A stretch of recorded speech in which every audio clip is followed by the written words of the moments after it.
Why Gen Z is suddenly obsessed with DVDs? 2014, the dying DVD giant Blockbuster shut its doors for good. The age of the DVD was over. Streaming had put the entire industry to bed, and that chapter of history was done. At least, that's what it looked like. Because in 2023, a beloved movie store in Los Angeles reopened its doors, and it's exploded with popularity. Okay, no big deal. That's just one store. Then, reports started releasing stating that rental stores across the US are on a rise. Weird. And strangest of all, You know what I think? I think it's because people actually want to own things. They don't want to just have things they have to pay a service for. Nobody wants to have to keep having services. That's why piracy is also getting so high. Because no one wants to just pay for a service. You have like 4 different services you have to keep paying on constantly. Nobody wants that, right? I'd rather just own a movie, own some shit that can't be taken away. Like PlayStation, them taking away movies and shit. What's the point in even renting it at that point, or even buying it? Because you're just gonna get taken away at some point. I would rather just own a movie and be able to put it on a shelf or something. Yeah, but I don't buy DVDs, so I don't know if it's 100% true. I don't know if everybody's doing this, but I could see why people would do that because people don't want to have their shit stolen. You know, like they don't want to just lose something they're paying for because they don't pay for it. section of Or physical if it gets media. taken away, like PlayStation. So instead of being dead like we thought, physical media isn't disappearing at all. In fact, in some places, it's actually expanding. Gen Z has become obsessed with tangible DVDs, vinyls, and CDs. There are so many streaming services today, and the studies show that we are sick of all the subscriptions. Cancellations are on the rise, and especially Nobody with wants that young shit. people. This video is going to talk about 3 reasons why DVDs are on the rise, because it's a really good thing.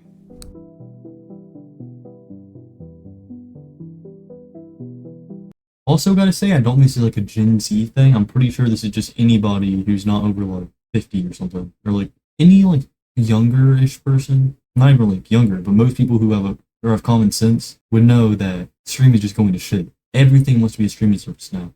Games you play, things you watch, even things you like own. Everything was just rented out to you, so that way when you stop paying, they can take it away. Nobody wants that shit. Just let us own things. Everybody wants nobody wants the digital shit. Came out. It was the Or actually, for some things it makes sense, right? For like a game on PlayStation, you should be able to have it digitally, but it can't be taken away. That should be the thing, right? You shouldn't have to pay for something digitally and it just go away forever. Then what's the point of it? Like even buying? At that point, you're just renting it for no reason. And I love things that are convenient, and Netflix made watching movies very convenient. I still think that's true. Streaming platforms make the quality of my life a lot higher, and I like them because of that. There's a reason that millions of people are subscribed to these services. However, as with anything, there are downsides to massive changes in our consumption patterns. With all of Netflix and Prime Video and HBO Max's benefits, there is one major drawback. Streaming doesn't allow ownership. We pay several $100s a year for these services, and by the end of it, there's nothing to show for it. This is a problem for 2 reasons. First, it's psychologically uncomfortable. Every person has some form of a desire to own a part of this earth because there are so many uncertainties in life. We don't know what's coming in the future, and that uncertainty will always give us anxiety. So one way that people have fought against this honestly sobering reality is to own things that cannot be taken away from us. Having a place or possessions that you know with 100% certainty will And what sucks now is you don't even know that. And there's a whole thing about how data centers are kicking people out of their homes. Like, I don't even know, it's not legal, so I don't know how they're able to do this. They're kicking people out of their homes and threatening them to sell it to them for a cheap price. Like, even homes aren't even sacred anymore. Nothing. You can just have your shit taken away in a single day and you can't do anything about it. I hate that. It's an idealistic direction we're going. American dream to own your own house rather than pay as a renter. And why owning land is so attractive to people. In our generation, we've lost the stability knowing that our media will guaranteed be there for us. The second reason it's a problem, subscribing to these services trades ownership for access. And that access can be taken away at any moment. We don't have control over what we watch anymore, and what exists today might not exist tomorrow. It's kind of similar to the differences between capitalism and communism. In a communist society, the government, Netflix, tells you the price, tells you what you can watch, removes the right to watch certain things, and doesn't give you anything to own for yourself. And sorry, Netflix, to compare you to the Soviet Union. I think you're a lot better than that. It's just to drive home my point. Gen Z has grown up in this environment, and some of the younger portion of Gen Z never knew what it was like to not stream. And the crazy thing is, if you look around, it's not just movies. We stopped owning music and turned to Spotify.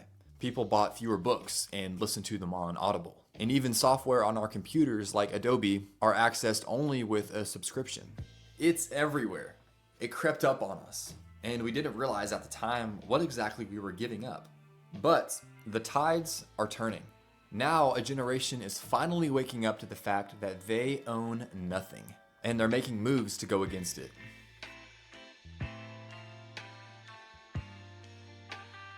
I really don't think that's this big of a deal as he's like making it seem, but I really hope it is going in this direction. I would love that. I would love if we could start having like physical things back instead of this dumbass renting, dumbass fucking subscriptions. I hate it. I would love if we could just go back and just own things. That ownership Well, everybody gives thinks. control. Everybody wants that. We have always Oh, no. known that large corporations have. Like, it's always higher ups. It's always higher ups that want that kind of. And nobody wants that. No consumer wants it. And like for some things it's convenient, right? Maybe for maybe for movies or like something that's can be kind of convenient, but at the same time it's really not because you don't actually get to keep it no matter what. You're paying 24/7 for it, so you end up racking up more money than if you just bought the movie or bought every movie you got. There's a lot of days where you just don't use it, you know. There's so many days where you never actually use the thing and you're just giving away money just for you to watch like what 3, 4. It depends how much you want. Like a lot of people don't watch that much but own it, so you're just paying them money instead of just buying each individual movie you can. But even if you buy it digitally, it can just be taken away. So like I don't know. I hate it. I hate the whole idea of it. I don't feel like nobody really wants a that. reality. But the explosion of AI has really put these power scales on completely different playing fields. It used to be that teams of people thought of the best way to control your watching patterns. And now it's supercomputers trained on the whole entire history of the internet. That is what we're up against. It's not a winnable battle anymore. People are looking at AI right now and feeling genuine concern about how powerful and finely tuned it has become to us. Privacy really doesn't feel like a normal thing these days. You know what Claude Opus can't control though? A handheld CD. Nor can it control the pages of a book when you're flipping Yeah, through that's them. true. When the United States fought a war against Afghanistan, they brought over the most sophisticated and expensive weapon systems on the planet.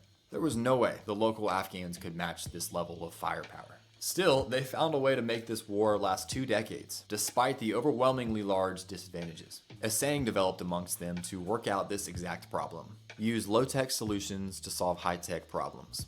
If there was a satellite surveying the ground and you were trying not to be seen, instead of trying to destroy it or disable its technical advantages, what if you were just to make some homemade camouflage and hide underneath it?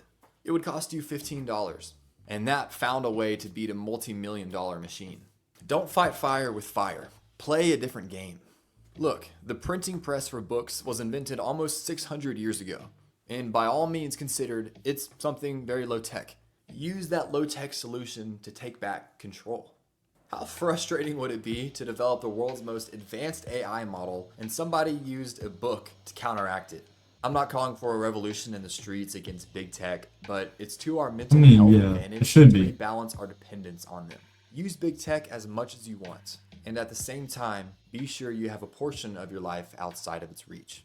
Gen Z is buying so many DVDs because it takes us out of the big tech system and it puts us in our own short and closed loop.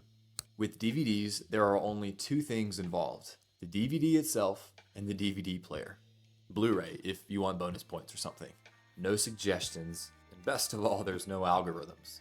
You don't need all the servers and the Wi-Fi and the accounts and the access. You just need electricity. Yeah, it's like everybody's just online every single day, and that's why AI is getting as good as it is, because people just upload every single thing online, and they can just illegally take it. It's still stealing, right? You're just anytime they steal something from you, like if they take your pictures, they take your photos, they take pictures of you, anything. Every time AI takes me of that, they're just stealing. They don't pay you for it. They don't ask for permission. They just steal that shit, and they do that all the time with everything. We're not seeing this economic trend where DVD sales are skyrocketing and Netflix stock is plummeting. No, Netflix is doing just fine. DVD sales will never be like they were before streaming. Their days on top of the world are gone forever. What Gen Z is doing is creating a boutique market for DVDs where they can express themselves apart from the internet. This generation is breaking out of the singular mold of algorithms, and they're forming their own unique taste and identities. Buying DVDs and other physical media brings Yeah, it's like taking a break from just like every single time you watch anything, going to a streaming service, and instead of doing that, you go and try to get a DVD, and you spend your time watching that instead. So it's less dependent on the streaming services. If you know what I mean? A lot of young people have fallen in love with record players and with vinyls because they're aesthetically pleasing and their music function is entirely analog. I'm honestly still mind blown by these things. I have an easier time accepting how Bluetooth works than how a record player does. Having a record player in your house and a vibrant collection does the same exact thing that art does. People come over and they fawn over your albums and they judge your taste, what you like and what you don't like. Sure, you can put all these songs on a Spotify playlist, but it's just not the same. And the big difference is this: vinyls cost a lot more. Physical assets are pricey. The average new book is over $20, and the Criterion movies at Barnes & Noble are around $40. There's a reason the money followed streaming services. It is a lot cheaper. But being expensive is the important part, because the willingness to pay a high price correlates with the value one puts on the product. I could easily spend $500 on a collection of my favorite albums, and for me, Yeah, that does suck. 'Cause a lot of people can't even afford to buy like DVDs every time they want to watch something, or pay for like songs every time they want to watch something. So instead, they just go for the cheaper option. Even if it's not, I don't think it's necessarily cheaper over time if you're spending every single month paying the same thing, especially when you're not actually like interacting with it. At the same time, it at the moment at least, it's cheap. You know, it seems cheaper at least. It's like the same thing with when you buy something, but you pay it in different time periods, like once every month, once every few weeks or whatever. You pay something a small amount, and you keep paying for like 2 years. Like you pay off a car, or you pay something else. You know, it's the same kind of thing as that, but you're really not getting anything in return. You know, I don't know. It's weird. thing to own. And we are actively seeing Gen Z make that sacrifice. Why? Why is this generation willing to make that choice? This is the core of everything. It's because of identity. When I buy a DVD, a book, vinyl, or anything else, I am claiming that this is worthy of my sacrifice because it expresses my interest. I am willing to not buy other things with my money because leaning into my interest helps form my identity. That is why we buy DVDs. We tell the world when we buy a DVD, I like this thing, and I paid a high price to express it because it is valuable to me. Every generation always goes on the long struggle to find out who they are. Then Gen Z honestly has it harder than anyone else before them. The generation is desperate to grab a hold of something that's real. They want to form their own versions of themselves without the influence of the internet. That is why we are flocking to DVDs, and it is a really good thing. There's no telling what direction we will go next. I'll see you next time. Yeah, I agree with a lot of things he was saying, and yeah, like on one hand, it is kind of convenient, but at the same time, it's fucked because you can't actually own things. I would want to own everything. You know, I don't want to just have 45 subscriptions that you're just paying constantly. It's kind of complicated because like it is more simple. It is like less complex, but at the same time, well, I mean, kind of not. It's kind of the opposite. It's more complex to have a streaming service, but it's more convenient. And I think it is kind of nice. People are actually buying DVDs or like going back to buying things or just like renting everything, getting streaming services. I really do hate that, especially now that PlayStation is just taking your shit away. But yeah, love that video. Make sure you like, subscribe. He is Hannigan. And yeah, people on YouTube, make sure you like, subscribe, all that.